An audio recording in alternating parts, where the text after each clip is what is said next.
বাহ, গেটের সামনে বিশ্বদার ছবি। তাহলে বডি বিল্ডার, এই না হলে বডি বিল্ডারের বিয়ে। বিশ্বজিৎ বিশ্বাস এক নামে চেনে সবাই।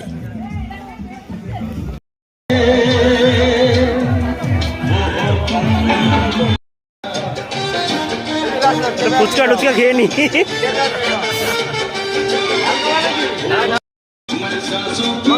বিয়ে বাড়ি এসে ফুচকা না খেলে কি হয়?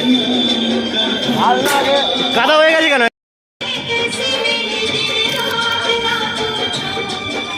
কবে খেতে যাবে? বিশ্বদার বিয়ে বলে কথা, কবে খাবো না?